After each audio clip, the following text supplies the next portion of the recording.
So it's been about a month or so since we first talked about the Bernie blackout. That is the mainstream media's choice to deliberately exclude Bernie Sanders from discussions about the 2020 Democratic Party primary. Now, in and of itself, that Bernie blackout is problematic, but what makes it particularly egregious is the fact that they're choosing to black him out at a time when he's actually surging. Now, that was a month ago, but fast forward to today, and you cannot deny that Bernie Sanders is surging. You can't hide it. It's happening. Like the little engine that could, Bernie Sanders has been gradually climbing in the polls to the point where it's going to be increasingly difficult for the mainstream media to continue to ignore him. For example, a new NPR PBS poll found that Bernie Sanders is now in second place nationally, trailing Joe Biden by just 2 percentage points. And according to Real Clear Politics polling averages, he has overtaken Elizabeth Warren officially and is now in second place. He's also in second place in the state of Iowa and is currently on the rise, whereas Pete Buttigieg, who currently holds on the first place there, is starting to fall. He also just took the lead in the state of New Hampshire, and on top of that, he jumped to first place in the delegate-rich primary state of California, according to a Change Research poll. And going back to that first NPR PBS poll that we talked about, as Common Dream states, he also pulled ahead in another key area. He is now leading among non-white voters with 29% to Joe Biden's 26%. So he is surging. There's no question about that. Bernie Sanders is surging and he is continuing to rise. Now, before we talk about this any further, I just want to pause for a moment and I want you, yes, you watching this, to take a moment to pat yourself on the back, because regardless of how large or small your contribution is to this movement, you're contributing nonetheless, and you are what is helping to fuel the momentum that this campaign has.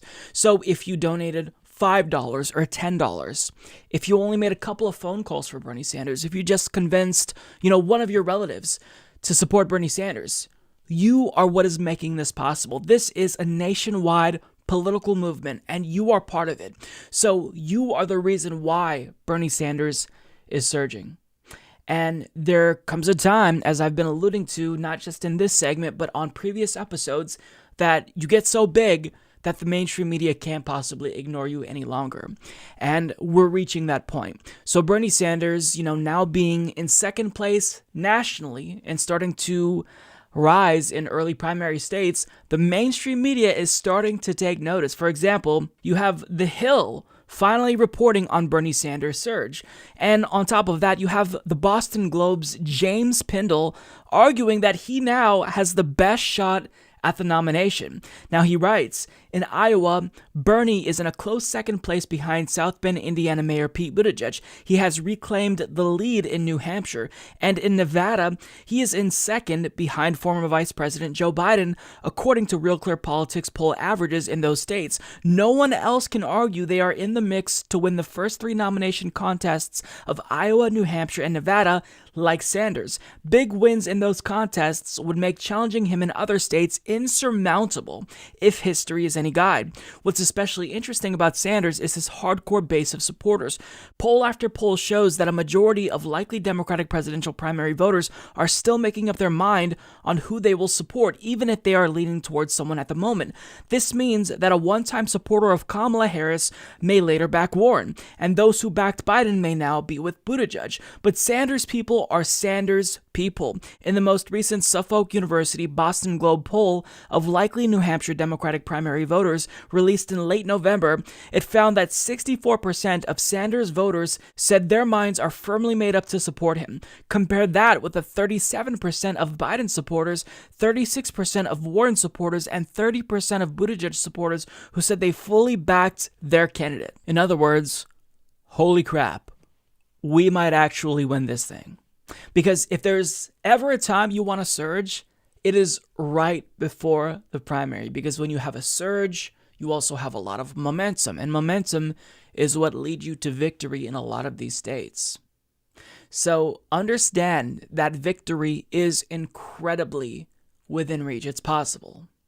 But with that being said, we need to solidify the gains that we've made. And I can't tell you, what?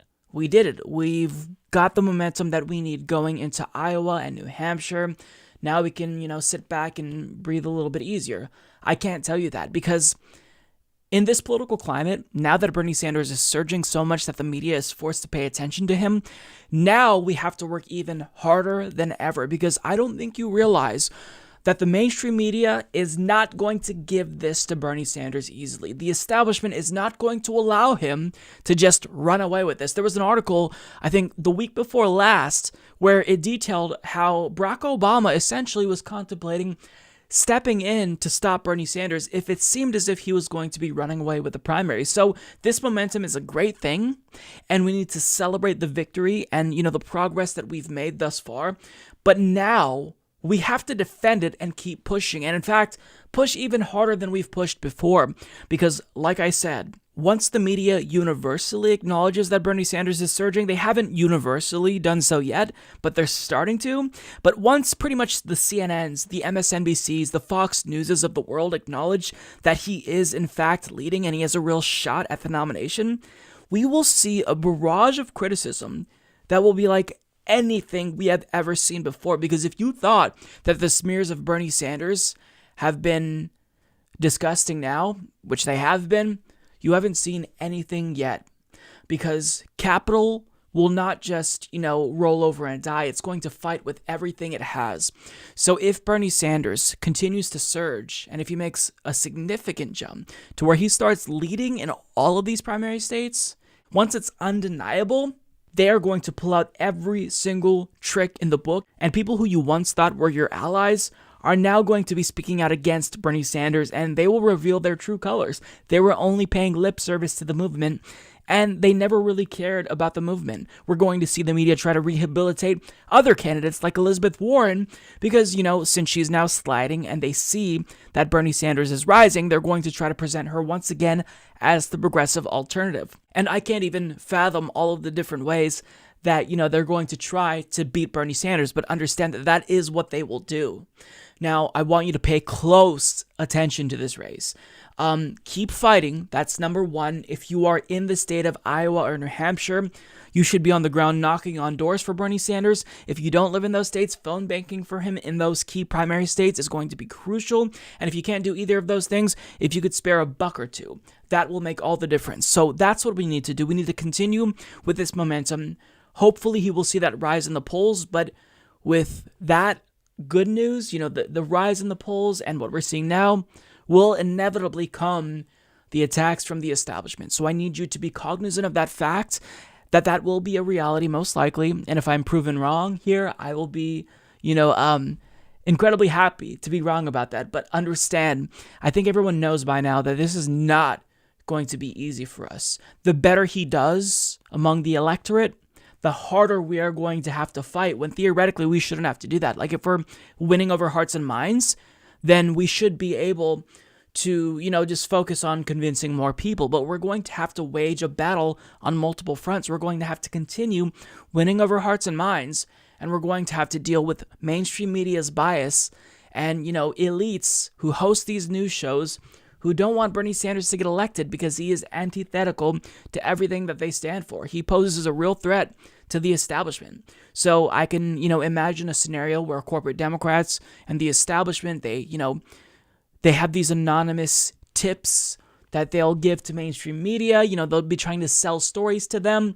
It's going to get ugly really, really fast. And that's what I want you to be prepared for. If we're prepared, then I think we'll be more capable of dealing with this barrage of attacks. But what we've got to do is just continue doing what we've been doing because it's been working, but make sure that we don't let off the gas. When we start seeing victory, when it comes close, that's when we fight even harder, because this is not going to come easy.